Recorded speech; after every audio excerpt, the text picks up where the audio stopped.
Hello, friends. Thank you for listening to Pod of Jake. I'm Jake. You can reach me anytime by emailing jake at blogofjake.com or DM me on Twitter at 0fjake. I always love to hear from fans of the podcast, and your support of the show means a lot to me.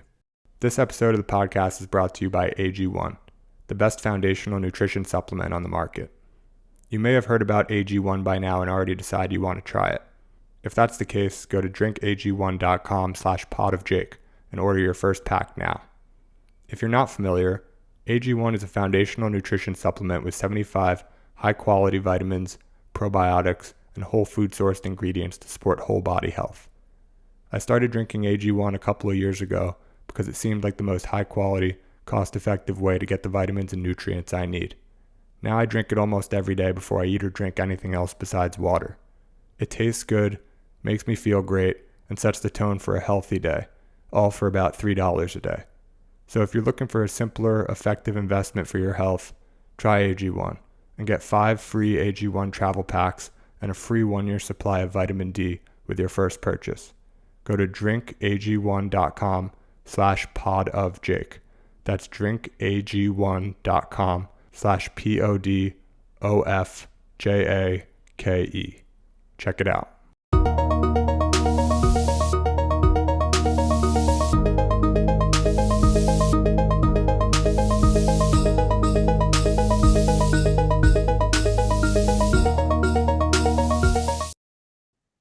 Thank you, Scott, for coming on and joining me on the podcast today. I really appreciate you taking the time. I've been looking forward to this conversation for a while now. You are the first employee at Andreessen Horowitz alongside Mark and Ben. You're a managing partner now, and the firm's called A16Z, different than when you started and a little bit briefer and easier to say and quicker to type. And you spend a lot of time sort of paying attention to healthcare and bio, investing in those areas. Focused internally on investor relations and growth initiatives and operations at large, really just critical to growing the firm from, zero to where it is now, and quite an accomplishment. So you're also the author of a best-selling book, The Secrets of Sand Hill Road. So it's great to have you on. And I think the best place to start would be for those who may not be familiar with you. I think a lot of people are, and certainly a lot more familiar with Andreessen Horowitz or A16Z. But it'd be great to sort of hear your story from as early as you're willing to start to where you are today and talk about some of the decisions you made along the way.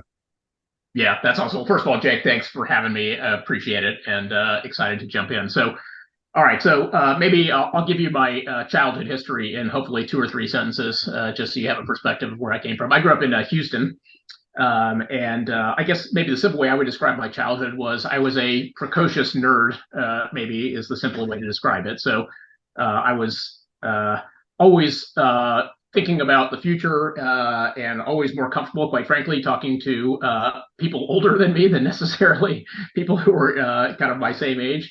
And just was kind of I guess you'd call it like a typical type A kind of personality. So, always kind of very focused on schoolwork and what was next and things of that sort. And that was kind of, I would say probably the most the simplest way to describe kind of where I came from and, kind of where I got my start in life. Great. And then so, interested in talking to older folks and technology and things as a kid, but ultimately you decided when it came time to school, you went and studied law. At least after undergrad, you went to law school. Can you talk a little bit about what led to that decision and ultimately deciding that law wasn't the path that you wanted to stay on? Yeah, it was funny. So I didn't really, when I was in high school, I didn't really know what I wanted to do. But I was not a very good reader, which is kind of somewhat ironic because I love reading right now. And I'll never forget, I remember the summer before I applied to colleges, I got some application. I can't remember if it was Harvard or one of the applications. And it said, tell us about the 3 most recent books you've read. And so I decided I better read 3 books that summer so I could actually write something. And I ended up reading a book by Alan Dershowitz, who some of the listeners may know, he may still be a professor at Harvard Law School, but kind of a very well-known kind of litigation, constitutional law scholar. And quite frankly, just got really interested in the law from an academic perspective as a result of doing that. And so that was kind of what pointed me in that direction.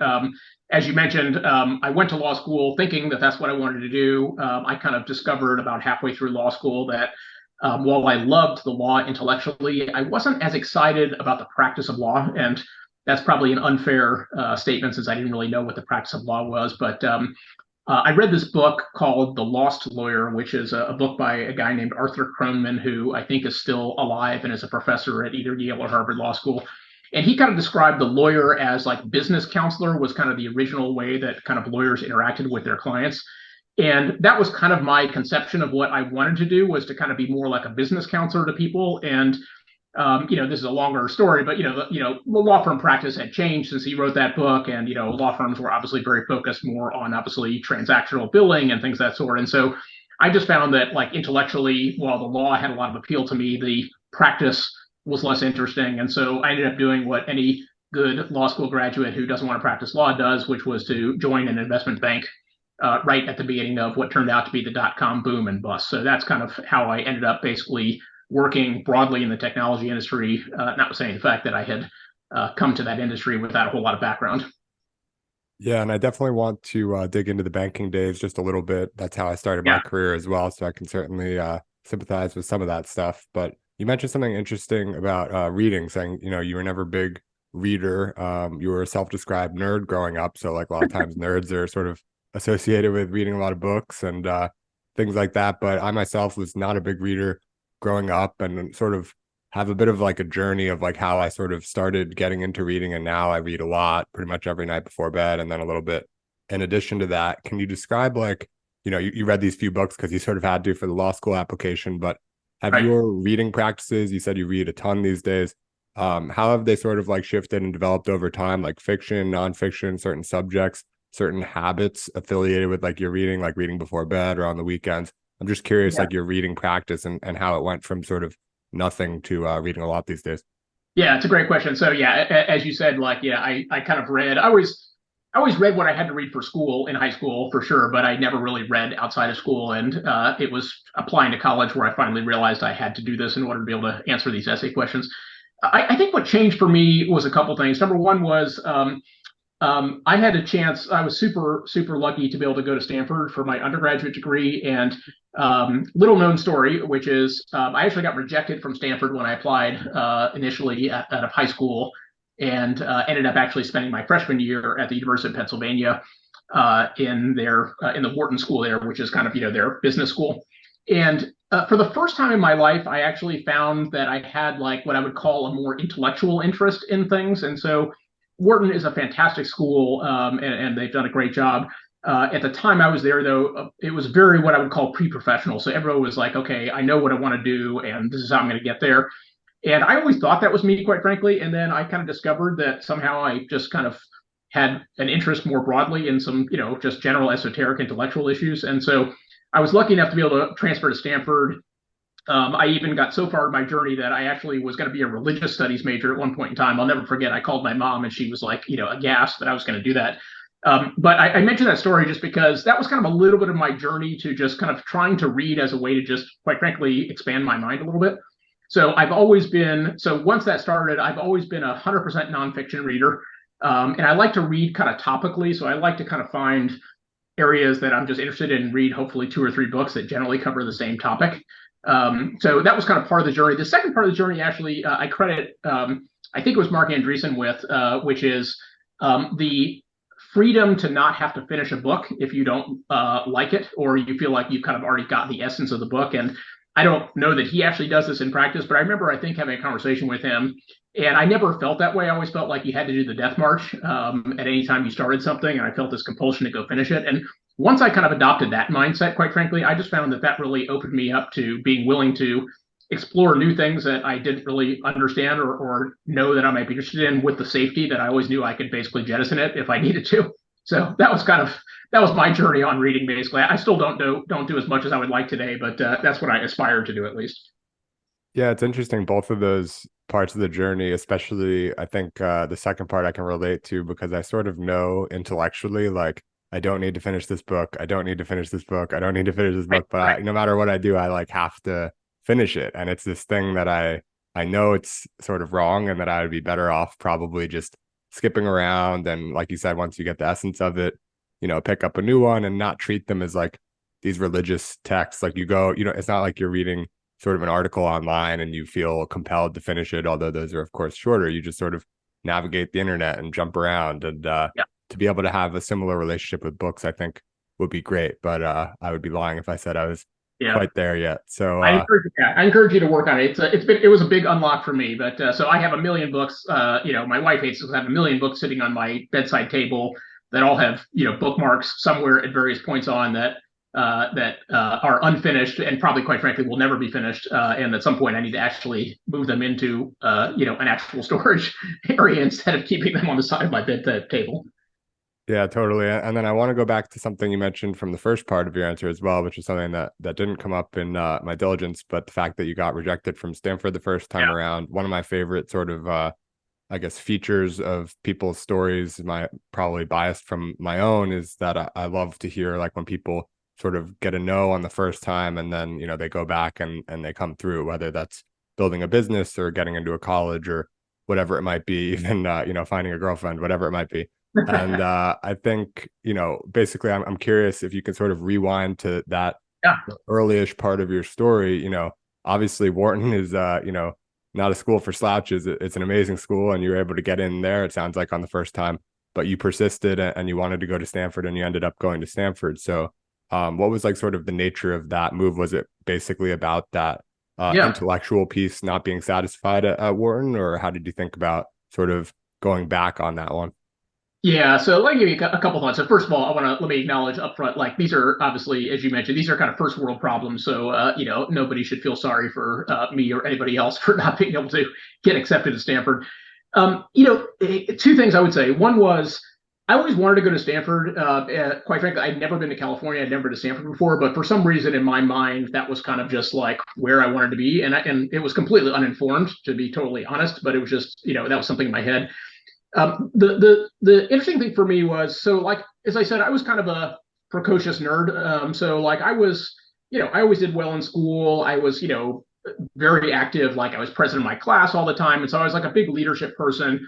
And so kind of I just thought like, hey, like I must be like a place like Stanford, probably would be a good fit for that. But what I learned through that process was just look, I was kind of, I had like on paper had lots of interesting things, but I just wasn't that distinguishing at the end of the day. There were a lot of people like me who, had good grades and good test scores and, were leaders in their schools and stuff. And, it kind of introduced me to a little bit of the reality of the crapshoot of the admissions process in colleges, which, I think quite frankly has gotten even more so these days when I look at my, where my kids are. But anyways, so yeah, what kind of got me interested in it was one was I think I just had this long desire to be there, and I felt like yeah, I got rejected and I wasn't quite ready to accept that, and so I said I'll give it another shot. And then, as I mentioned, the second thing was a little bit of, and again, I don't want to take anything away from my experience at Wharton, which was fantastic, but I always felt like I was a very pre-professional person, and what I found was when I got there and was surrounded by a lot of people who, who had similar ideas, that I had this kind of desire to, take a little bit of a step back and just kind of try to think more expansively outside of just going into a straight business program. And it was probably just like I don't know if it's just luck or timing or what it turned out to be, but when I got to Stanford, I just felt like I had more freedom to explore, just different things that I hadn't learned about before, and so I think that was it. I mean, it was definitely a function of look, I felt a little bit unrequited, and I needed to kind of satisfy my own curiosity as to whether I could actually get accepted on the second time around. And I was didn't have that much pride that I wasn't willing to give that a shot. But some of it was also just kind of I think this kind of desire to be able to expand my horizons outside of kind of a more core business curriculum. Yeah, it's interesting. And I took note of something you mentioned, always being like president of your class and things like this, because I think back to what you mentioned about your original sort of intention going to law school was to sort of be, I forget the exact words that you used, but sort of like the right-hand man to businessmen, entrepreneurs, Yeah. CEOs, something like that. So did you sort of, it would sort of seem natural for like a class president, type A type person that not to like I don't like putting labels or anything like that, but just sort of that mold to sort of want to go and be the leader of something, like you sort of said, to go be the CEO or whatever it might be. But you seem to have sort of had this idea quite early that you wanted to be sort of the more of like the right hand man or like the consigliere or whatever you might want to call it. And that Yeah. sort of seems like sort of where you've landed and you've been, invaluable as sort of that role, not obviously as a lawyer, but as sort of the operations, nuts and bolts, just taking care of everything that needed to be taken care of.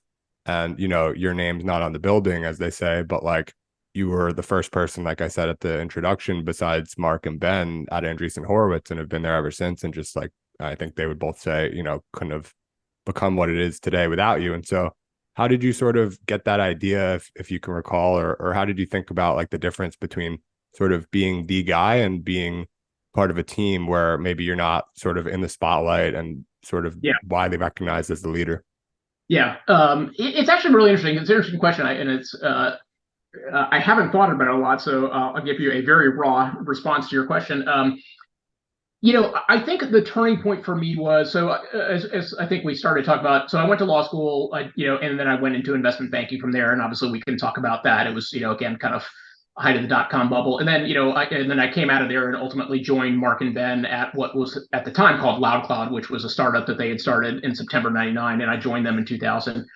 And I think the turning point for me between kind of, I hate to use this terminology, but let's call it being a number two versus a number one. I started to kind of just through my banking experience in particular, and then also with Mark and Ben, I just started to get a greater realization of the distinction between at least the Silicon Valley conception of a CEO, which I believe very strongly, and we believe very strongly at Andreessen Horowitz, this idea of kind of a product-based founder CEO. And as much as I, maybe in my mind thought that I would like to be able to do that, I just quite frankly had a realization that, look, that's not my highest and best skill set. I'm not, I'm not, first of all, deep enough technically in many areas to be able to do this. And I found that I had lots of interesting theories and ideas, but I didn't have the creativity that I saw when I looked at particularly like Mark and Ben and just kind of their vision of the future. And I saw this a lot, obviously, as a banker in the companies that we took public. A lot of those CEOs were also similar archetypes. So I think that was kind of a little bit of it was a realization in my mind of that, if I was going to be in the Valley doing technology stuff, it wasn't an exclusive jurisdiction, but that it would be harder and it may not play as well to my strengths to kind of be the product facing CEO. But I felt like I could be a leader in a different way. I mean, I think of, I love managing people. I've always led organizations. And so it was a little bit of kind of leading, but leading in a different capacity where kind of product depth and product knowledge and kind of, a vision of the future from a product perspective was less of a requirement to be successful in that role. So that's my quick psychoanalysis of it based on your question, but it's a really interesting question. Yeah, no, that's an amazing answer, especially given that it sounds like you haven't really put much intentional thought into it before, but I think it's very reflective. And I'm curious, I guess, when you sort of looked around and you're IPOing these tech founders and you look at Mark and Ben or whoever it might be, and you see this creativity or like product first thinking, that you're just sort of realizing like, okay, that's, I have some of this, but it's not like totally to that degree.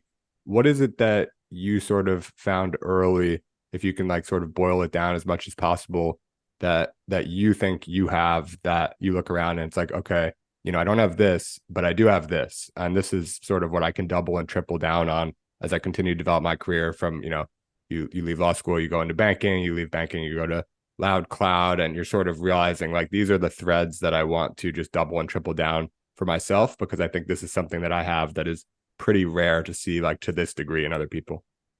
Yeah, I mean, I don't know. I don't know if I was self-aware enough to know exactly what I was great at, but I'll tell you, it evolved over time. So the honest answer is, look, I went into banking, and as a young junior banker, basically most of your job is what I would call very individual contributor work. Basically, it's building financial models. It's going on the road with companies and helping them kind of tell the story about the IPO.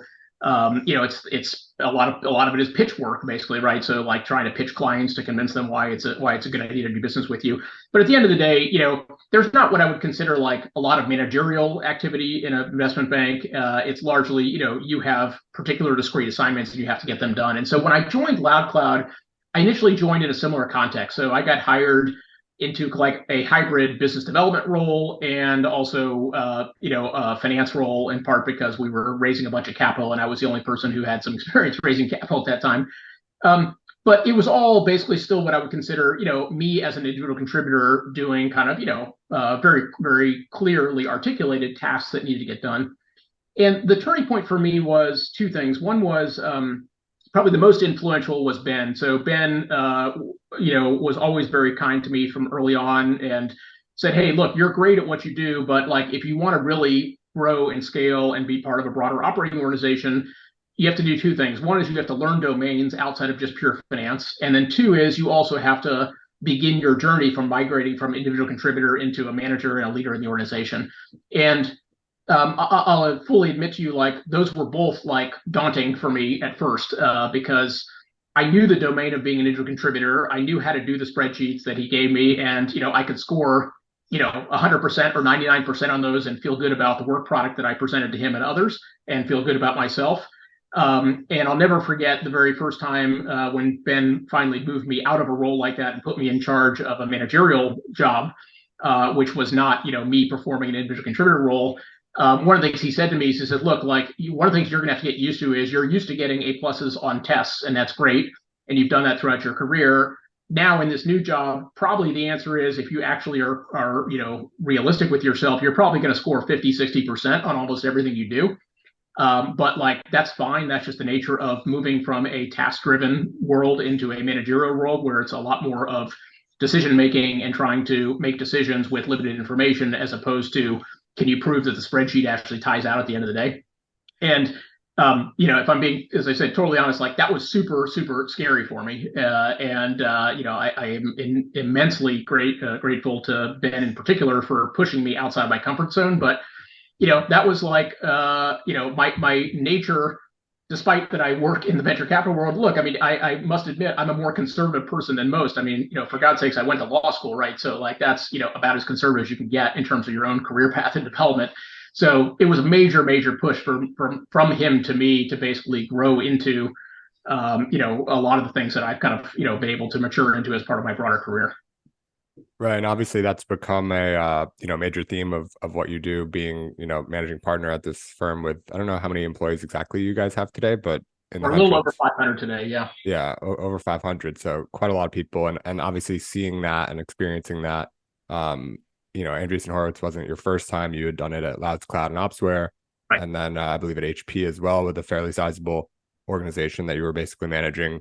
So sort of from the earliest days of first taking on that challenge of, okay, I'm going to not be just sort of this one man execution machine, and I'm going to go and try to manage people, even if, my scores are going to go from 99% to 60%, or even more so, like I can't even really figure out how I'm scoring because it's like a very sort of long-term thing. And it's just not as objective nearly as sort of pulling together a really nice presentation or spreadsheet or whatever it might be and saying like, with a pretty high degree of certainty, this couldn't have been done much better or whatever it might be. I sort of, crushed that task. So when you were first starting up and through sort of where you are today, obviously a lot of lessons along the way, I can imagine, but are there principles in particular that are like, if you had to sort of teach someone the 80-20 of managing people, the things that sort of seem to have an outsized impact and matter the most, or that you think about most often when it comes to just managing teams, Yeah. maybe regardless of size, but maybe at particular sizes?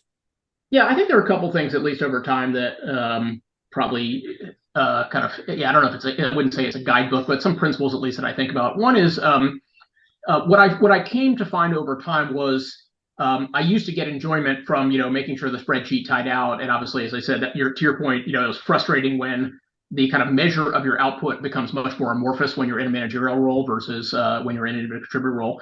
And at least for me, what I found, and I've encouraged people when they make this transition as well, is you have to learn to embrace and like the other things that come with being a manager. So the idea of helping people from a career development perspective, the idea of providing guidance and oversight, for people to help them kind of develop new skill sets. Even quite frankly, the idea of people who come to you one day and say they have to go they're leaving the firm to go somewhere else because like you've got to the point where they've grown so much that the firm has exhausted its ability to be able to sustain their own career development path. So what I found was, and that was really kind of that stuff harkened back to kind of, I guess, the leadership stuff that I did as a kid in high school was I loved those aspects of leadership, of kind of, mentorship, career development, and those types of things. So that's kind of thing one that I think you have to just learn to embrace. Two is it's not necessarily, I don't think it's fair to say you embrace uncertainty, but you have to remember that, again, you're living in a world where there is no 100% or 99%. You're making decisions with limited information. And one of the things that I remember also Ben taught me very well was, look, like part of your job, whether you're the CEO of the company or you're a leader of an organization, is you've got to keep things moving forward, basically. Like the worst thing you can do as a leader is enable kind of stasis to creep into the organization, either because, quite frankly, you're not doing a good job leading and people are doing a crappy job of their roles, or because like you are becoming the bottleneck, or you are basically analyzing things to the point where, kind of you're creating uncertainty in the organization. So I think that's the other second big piece, is just making sure that, kind of you don't let, perfect become the, enemy of good in that respect, and just recognize that it's okay to, you need to move things forward, even if it turns out, you might have to change course. Ben has a famous quote, which I subscribe to all the time, which is, consistency is not a goal, being right is the goal. And so you have to be able to recognize and embrace the fact that you may not be consistent from one day to the next, but that is just unfortunately part of the process. What matters is, are you getting to the right outcome at the end of the day? And sometimes that means, following a circuitous path to get there. And then for me, the final thing that, I kind of think about in those contexts is, I hate this interview question that you've probably gotten before, or maybe you haven't, which is, are you a micromanager, or are you, I don't even know what the opposite of micromanager is. And the reason I hate it is because I think it assumes like one size fits all. I mean, I think there are times as a manager where, look, in the perfect world, you would always be helping with objective setting and direction and things of that sort, and not micromanaging. But there are some things and sometimes where you do have to micromanage. Sometimes there are things that are just literally so critically important that they require that level of kind of engagement from a manager. And then there's other times where micromanagement obviously becomes a symptom of a problem in the organization, that you're not actually staffed appropriately and you don't have the right skill sets there. And so I just try to, at least as I've kind of, transitioned people on my team who've gone from individual contributor roles to managerial roles, to help people think about that context, that, often it's not a style question. It's a question of like, what is happening at that time in the organization, and or do you have actually fundamental organizational problems that you're not dealing with appropriately as a manager, and think about it in that context versus a stylistic issue of, do I like to micromanage or not? I don't think anybody likes to micromanage. The reality, though, is sometimes you have to, kind of at least be aware of what that is telling you about where there might be bottlenecks or issues inside the organization. Yeah, I think that sort of thing, it seems like it's more about finding a balance than like sort of falling neatly on one side or the other, and that it might be sort of as much or more so dependent on particular tasks and decisions and situations than just the people involved in it necessarily, that people can sort of flex to both sides of the spectrum depending on the situation, and maybe that's for better in some situations, maybe it's for worse. But I'm curious about something you said, in terms of avoiding stasis and keeping things moving forward. Does that become a more challenging issue as things get larger, just sort of fundamentally, like A16Z, early days, handful of people sort of necessarily moving fast, experimenting, trying new things, just less people in the room. It's just easier to move, as Yeah, from sort of doing sure. tasks on your own. That's sort of the easiest to move fast, but there's benefits of a team. So now sort of large firm leader in VC sort of feels like there's something to lose, where in the beginning, there's nothing to lose.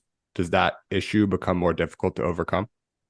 Yeah, I think the answer is it can. And to me, like the conclusion though from all that is, the organizational design and organizational structure is never static. If you're doing a good job as a CEO or a manager of a function, the organizational side of the company, how you organize, where the roles are, what people are doing, all that stuff has to constantly be revisited. So, we've done this, I can tell you, inside of A16Z, we've done this a million times, everything from like who attends what meeting and how many people there are. And one of the things we always look at in meetings is, okay, at what point do you get a bad ratio of observers to participants in meetings, and how does that impact the fidelity of conversation? And I think you find the same thing in organizations, which is, you're absolutely right. It gets more complicated, of course, as the organization grows, because sure, when there's 5, 10 people and you can all sit in a room and everybody has full knowledge of everything that's happening in the organization, it's pretty easy, number one, to make sure things are happening. It's also pretty easy to course correct because, you get feedback very quickly in an organization like that. And so I think the answer to your question is, it's possible. I would say where I feel good about, the leadership that we have with Ben and Mark, and, hopefully I contribute some to that, is we constantly think about the organizational structure of the business. And, we can talk about this more as we get into the podcast. and recognize that, again, yeah, what worked when we were 10, 15 people or 100 people doesn't work when you're 500 people. And so you constantly have to rethink those things, and how many degrees of separation are there between you getting feedback from people in the organization, and how do you solicit that? And then also, Ben obviously has written about this, but how do you overlay a set of cultural values on the organization that also enable the organization to function effectively when you're not in the room and you don't know what's happening, but do you have a common set of cultural goals and cultural values that people ascribe to that at least gives them, they always gives them kind of what the North Star is that they're trying to point to. So you're absolutely right. And I think, again, the solution, though, to that challenge is constantly spending time thinking about organizational design, organizational structure, and making sure that you kind of recognize that everything has to evolve and adapt as the organization changes.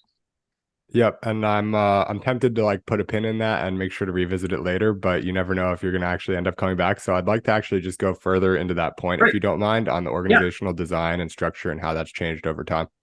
Yeah. So let me just give you kind of the evolution of kind of how our thinking on this one is. So look, when we first started, as you would imagine, right, small team, obviously three of us was really small, but even as we grew, we had small teams. And if you think about our organization, I think of it as there's basically three kind of functions inside of the venture firm. There is people who spend their time on the investing side. There's people in our world, in the A16Z world, who spend time on what we call our operating team. So those are people who are principally working with portfolio companies and with external partners to kind of help our companies be successful. And then there's kind of all the functions that are required to run a venture firm. So think of that as finance, legal, HR, accounting, compliance, all those kinds of things. So those are kind of the three roles, just to kind of level set for the audience how we think about the organizational structure. And when we first started, we had a very, very simple org structure, which was basically everything reported into me across those three domains. And each of those domains was small enough in and of itself that you could have, general meetings with the people who were kind of managing parts of those organizations and feel like you knew what was happening. A couple of things changed over time. Number one is, as you can imagine, just the sheer number of people grows to a point where number one, you can't get everybody in the room to have meetings. And as I mentioned, you get this kind of weird dynamic of kind of the relationship of observers to participants in a meeting.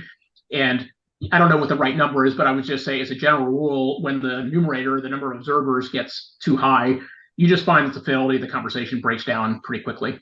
The second thing that's happened along our journey is just the level of degree of specialization and complexity in the kind of areas of investment that we focus on has just continued to get greater and greater. And I don't think there's any reason to believe it won't continue to be that way. I mean, if you go back to the early days of venture capital, almost all these firms are what you would call generalist firms. If you go back to the 1970s, which is when a lot of the kind of early Silicon Valley firms started, you would think of them broadly as generalist firms. They had, people who were either operators or finance folks who generally understood, really broad buckets. Let's call it like enterprise or consumer was basically kind of probably the two things that they did. And obviously some of them, of course, did some bio and healthcare, and they were generally generalist firms, I would say, and they were composed of small numbers of people. And that's how a lot of the evolution of those firms, was for the first 35 years or so. I think the other big thing that's caused organizational realignment for us is just as these markets have gotten bigger and more complex, right? There are sub-markets within all these markets, right? So enterprise breaks out into infrastructure and applications and security and all the different layers of the tech stack. Obviously, even within AI today, right? People talk about AI as a broad category, but if you literally build the market map, these market maps get extremely complex very quickly. So if you put those two things together, which is how do you ensure high fidelity of conversation to make good investment decisions, coupled with the fact that kind of these markets are so deep and require so much specialization, the big evolution that we've had as a firm is to really go to what we call a vertical model, essentially, where we have literally broken out, not just by fund, but also by teams into, deep sub verticals so that you get deep specialization among investing partners. And you also get a small enough people now sitting around a table being able to talk at a substantive level about deals so that you don't have, kind of people who may not have enough domain expertise or people who are just kind of, they're observing, impacting potentially the fidelity of those conversations. So that was kind of thing number one for us was kind of, let's call it, we call it verticalization is what it is inside the firm. And then thing number two was, okay, along with that, then how do you make sure that you recognize what the operating needs are of each of those sub verticals of companies? So simple example, right? So what a crypto company needs to be successful in our mind is very different, obviously, than what a gaming company needs. So, as you can imagine, crypto companies need, regulatory help. They need to understand token economics. There's all kinds of, other deep things they need. Whereas a gaming company probably needs relationships with studios, or they need some deep design or other expertise. And so the second kind of organizational change that we've made over time was basically to kind of marry essentially all these operating teams that had been horizontal by nature, but basically now assign them into the verticals, so that way, as an example, you have a single crypto team that now encompasses all the operating people who are responsible for helping the portfolio companies, as well as all of the investing people in that group. So you get like deep specialization of everybody who understands the domain, and you at least keep the size of the teams down to a reasonable and rational level that helps you kind of again ensure high fidelity of decision making. So that's kind of the big picture evolution of how we think about it. And look, our general view is over time, these markets are going to get deeper and more complex. And so we think we will have to continue to think about how do you decompose the individual units of work basically inside of a venture capital firm. Because the days of kind of the general 4-person, 6-person, generalist firm where you could cover 90% of what was out there in the domain with kind of people who were smart business people and entrepreneurs has just kind of disappeared. And what's really required today is just a level of deep specialization that we think is just critical for the future of the firm success of the firm. That's really an interesting perspective, and I'm curious, sort of to double down on the verticalization point. Like, how does how do you determine, okay, now it's time to do a distinct crypto fund or a bio fund? What's the process from something going from like, okay, this is maybe taking a good number of dollars from our general fund that we're allocating to the space, and we're starting to think about it as maybe spinning it out as its own vertical, to like, okay, now it's time, and then now, you guys obviously have a huge crypto fund and have done a few of them, so there's like a whole life cycle there for each distinct vertical, and maybe they have unique stories, maybe there's commonalities between them, but I'm curious sort of how that's gone historically. Yeah, it's really a couple things. So, I mean, number one is just a real bottoms up question, which is, okay, like, are these categories big enough and important enough? And do we think they are sustaining enough so that they can support, a standalone team, a standalone fund structure? As you probably know, when LPs invest in, funds, they want to do so because they believe they're making, a 10, 20, 30-year commitment. Obviously, it's hard for anybody to see out, much beyond that, but we don't want to, we want to make sure that there is enough kind of sustenance and sustainability within the category. So that's kind of thing number one, and that the category has sufficient scale and scope. So, look at, a lot of things you look at is, okay, like, what are the talent flows into the industry? What are really smart people who are coming out of school and starting companies, what are they choosing to do? And hopefully that's a pretty good indicator. Talent flows are a pretty good indicator of kind of what the future opportunity set will look like. So that's kind of thing number one. Thing number two then is, okay, is a little bit of the specialization point I mentioned, which is, okay, is there a need for depth and specialization? And, there are some places where maybe the answer is no. Like, I'll pick an example, which is, okay, maybe if you're doing general consumer apps, maybe that's not, maybe kind of there's enough commonality among some of those companies that you don't need it. But when you get to things like crypto or gaming or, AI infrastructure, for example, or, another good one would be, we do a lot of stuff on the biohealth side.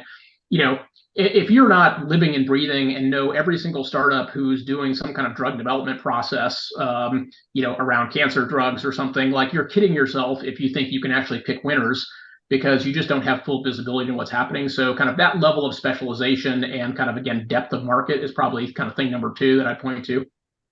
And then the third thing is just, again, what we find is to hire, the kinds of like, really high performing GPs that we have, we want to make sure that, a lot of them want to feel like, okay, I love being part of a firm, but I also want the benefits of kind of having, I wouldn't call it my own P&L, but having kind of the idea of, do I have control of my own destiny from an investment perspective and from a resource allocation perspective?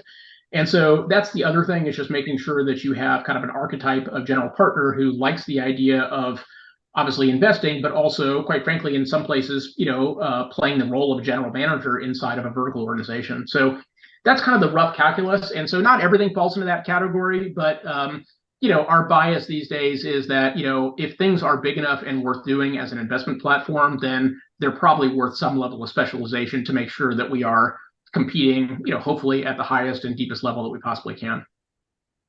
Right. And to that point on sort of bringing in a certain archetype of general partner, I know like one of the big sort of inflection points in A16Z's history was bringing on sort of like the first outside GPs, not people that you were sort of like familiar with or had worked with together in the past, but really realizing that you wanted to expand that team. And part of that might have been sort of with an eye on this vertical structure that could emerge in the future.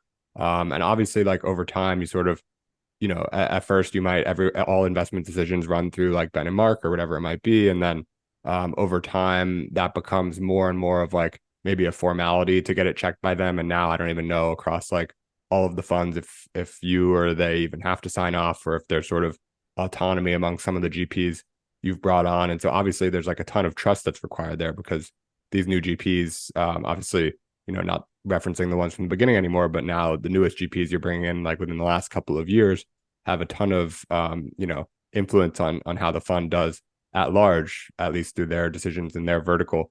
What do you look for in new partners sort of in the last few years, like sort of the latest chapter of A16Z? Do you have any sort of particular strategy for not only a GP that fits the archetype that you previously described, where they might be excited to sort of be in this type of model and catch what you kill and sort of be more of like a general manager type for their vertical, but other sort of aspects of things you think for? Obviously being a founder, former founder, is a big piece of it as well. And just Yeah. curious sort of other criteria or even sort of practical strategy you go about finding these people. Yeah, let me. I'm going to answer that, but before I answer that, I want to go back to one thing you said about kind of the role of Mark and Ben, and this is an area where I have to say, like, I give the two of them just a tremendous amount of credit. So when they started the firm, and then as the firm has evolved, we just hit our 14th year anniversary in June, so we're kind of well on our way now. One of the most important things that they realized and were very kind of magnanimous about was, look, you can't build a firm where you have two people basically who are the decision makers on everything, and where people feel like, I'm sitting at the kids table and I have to go like ask the parents basically for permission to do something. And they were super appreciative about this very early on, and a lot of it is, they did a lot of studying of kind of prior venture capital models. And unfortunately for firms that have struggled with generational transition, one of the issues has been that, which is, do you have people who are not founders, who are empowered to do the things you want them to do? And that's obviously partly an economic question, that's partly a kind of organizational question. And to their credit, like, they always were very clear about like how they wanted the evolution of the firm on decision making to transpire. So just to kind of make sure for the listeners, at the end of the day, like, there is no Mark and Ben decision on a deal. Basically, if I'm a partner, I happen to spend time in the growth side of the business. Like, if I'm in the growth side of the business and I've done my homework and I've kind of done the right process from an investment perspective, like, I have full authority to basically be able to make an investment decision. I don't need Mark and Ben to sign off, nor does any other general partner need one. And so we really think of investment decision making ultimately as that is an individual job, which is at some point some GP has to stand up and say, I've heard all the feedback that everybody else has given me. I understand that, and that's all great, but like, here's the reasons why I want to do this deal, and I want to spend the next 10, 12 years of my life working on this thing. And that's a really, really important part of kind of how the firm is run. And as I said, I think, a real testament to how Mark and Ben thought about building, quite frankly, a firm as opposed to a collection of general partners who ultimately feel like they kind of are, have to go basically get permission to do things. So what does that lead to your question? And what does that lead to in terms of GPs? So there's a couple things. I mean, the fundamental way to think about the main criteria at the end of the day for a general partner is, are you maximally attractive to the very best entrepreneurs in the domain that you're focused on? And the theory behind that is a couple-fold. Number one is, in this business, as much as obviously venture capitalists, pick the deals they want to fund, the big change, as you well know, that's happened over the last, kind of 10 to 15 years in this business is, just finding the great companies is not sufficient anymore. You have to also convince the entrepreneur why they want to work with you versus any of the other number of firms that they could choose from. There's obviously lots of choice out there. There's plenty of capital. And so a huge part of kind of what we think distinguishes a good general partner is, what is it that they bring to the table that enables them to attract the very best entrepreneurs? In some cases, that might be somebody like Martin Casado on our team, who is just like, a super, super deep expert on networking technology and infrastructure and AI, coupled with the fact that he started his own company and kind of ran that until it was sold to VMware, and then was a very senior executive at VMware. So like somebody who has like deep domain expertise in particular areas, and coupling that with like major operational experience, that's one way to evidence attractiveness to an entrepreneur.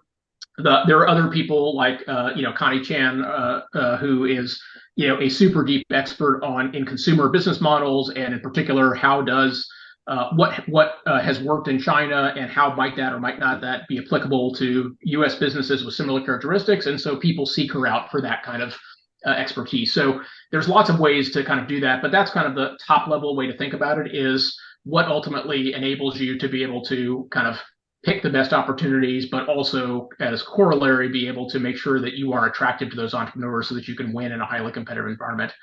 And then the second, big thing, which is, I guess I'd call it more of a cultural thing, is look, we believe very strongly in the power of teams over individuals here. And I think that's a function of all of us having come from operating backgrounds where we recognize that companies, work because teams are able to work together, as opposed to necessarily you have just a great collection of really smart individual contributors. And so the other kind of key criteria that we're always trying to evaluate with general partners is like, do they want to be part of the team, and can they utilize the team in the places where utilizing a team makes sense? And so, as I mentioned, we're not talking about team decision making on deals. We believe very strongly, ultimately, that is something that an individual GP should do on his or her own.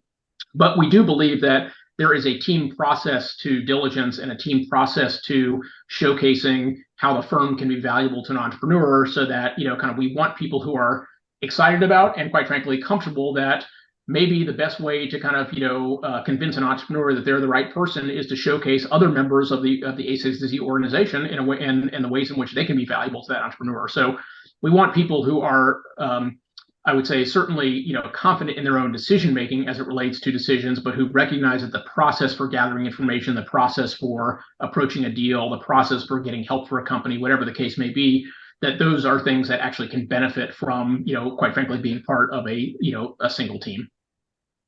Right. And I want to double click a little bit on the first criteria that you sort of mentioned, which is sort of finding general partners who are maximally attractive to the entrepreneurs in that space. And so I sort of think about this as like a magnet, basically, like finding magnets who can bring in, attract the right deal flow. And then, of course, selection is a challenge in and of itself. But like you said, if you have the deal flow and, basically the selection is always going to be a challenge. But if you don't have the deal flow and the desire from entrepreneurs to have you on their cap table, then you can be the best picker in the world, and half the deals that you want to get into you won't be able to get into. So that's like a huge challenge. And I think part of that, but sort of becoming a magnet in sort of the modern world, is like developing obviously like an internet brand, and Sure.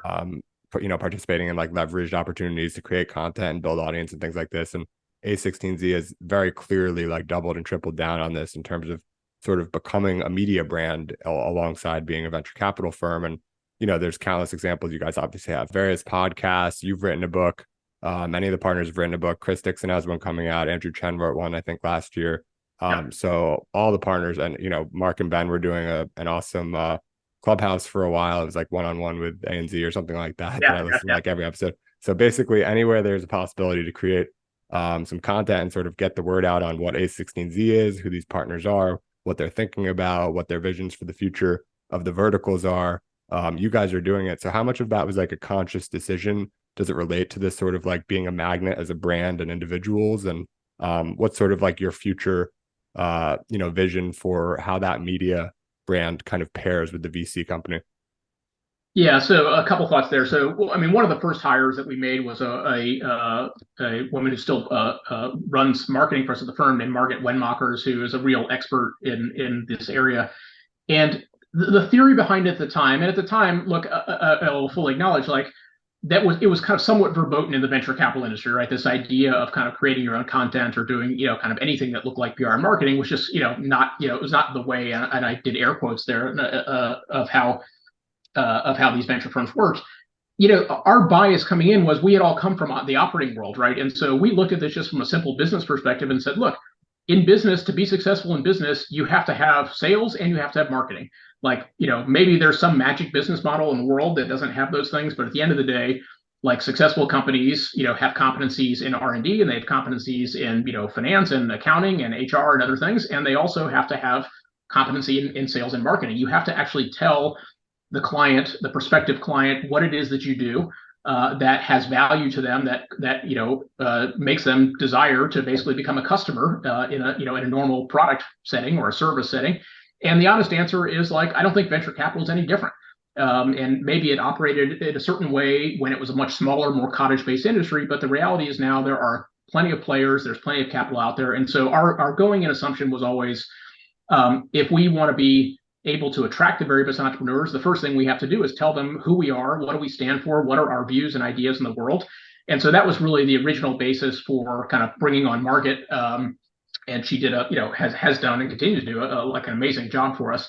So yeah, I think the way to think about it is everything you see us do from a content perspective is a way for us to basically communicate, one to many about, what do we think about the world, and everybody may not agree with everything we say, and that's totally fine. But the hope is that, if you are, let's say you're a crypto entrepreneur and you read something that Chris Dixon wrote, or you hear a podcast that he did, that you kind of listen to that and you say, wow, okay, like that's a really smart, interesting person. He's got really interesting ideas about the industry. I may not agree with everything he says, but like, that's the kind of person who I feel like, I could learn from and I'd want to work with and would be valuable as I think about building my company. So that's really basically the strategy and why we've done that. And, some, to your point, look, some general partners embrace it more than others, and it's not the only medium to do it. And some people are more comfortable just doing one-on-one stuff. But I think we find that it's a very efficient way, because it is one to many, to be able to kind of, promulgate ideas that at least we have out there. And, the hope is that some entrepreneurs read those ideas and say, okay, like at the very least, like I'd like to meet, the people in this firm because, they're saying things that have some resonance with how I think about the world. Right. Okay. So that's really helpful. So I think one more question, because we're coming up on time. But Yeah. I've sort of, in talking to people and listening to you on other podcasts and things like this, I understand you've got a bit of a reputation as like an execution machine, or maybe there's a better word for that, but really just can operate like crazy. And I think you yourself said, I was listening to, I think it was the Harry Stebbings podcast that you did, which was great, and recommend people go listen to that one as well after this. But you sort of, I think he asked your superpower, and you said juggling 50 things at once and still making everyone feel like they're the most important thing that you're working on. So, obviously a lot of people have difficulty with that, just doing a few things at once and making anyone feel important, but doing so many things and making everyone feel so important. What are sort of like principles that you take in and day out to sort of do things the way that you do, that you think are just super helpful for operating on an everyday perspective? Yeah, I'll give you two thoughts on that. One is just so Mark used to call me when he would introduce me to people when we first started the firm. He used to call me Slash, and the nickname Slash was literally like my job was kind of like HR / finance / accounting / take out the garbage / whatever, go to Costco and buy tables that we need for the firm. So that's how I developed that reputation. Was Mark maybe correctly so typecast me as somebody who could multitask. Look, this may be one of those areas where this is better to do as I say than to do as I do. So like, I think I do a good job at multitasking and doing those things. I also think probably where I probably fail sometimes is I probably assign too much equal weighting to everything that needs to get done, and probably could do a much better job of thinking about what's actually the right prioritization, the right way to spend time. Because the problem if you don't do that is if you assign equal weighting, then the only variable you have is time. And so that just means you're going to spend more time either at your desk or on your computer late at night. And while I've had more than my fair share of that in my career, I'm not sure that I would want everybody who's earlier and younger in my career to aspire to that. I think some of this is being ruthless about how you prioritize your time. But yeah, look, I just try to have, I don't know if I have any secrets. I try to just have a good demeanor on things and recognize that, anybody on the team who's doing something, unless you're a bad manager and you're assigning them things that don't need to be done, they care deeply about their work, and they're doing their best to get it done.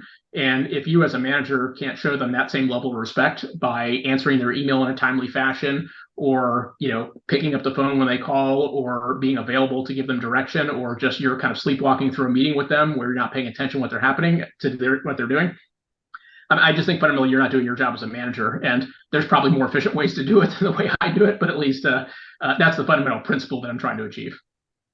Yeah, and hey, I think sometimes you can prioritize and try to be as efficient as possible all you want, but if you're not actually like sort of acting and just cranking through items, you might sort of spend all day prioritizing and not take care of your top priorities. So there's something to sort of both sides of that, I think. There is no substitute for action at the end of the day. Exactly. Well, Scott, I know we're up on time, but I really appreciate you coming on and taking the time. It's been an awesome conversation, and I really enjoyed sort of preparing for this and listening to all the podcasts you've done and things that you've written in the past. It was a real pleasure, and the conversation certainly did not disappoint. So I appreciate you coming on, and looking forward to keeping in touch. Where can people go and read the book or follow you on Twitter? Where do you want to send people?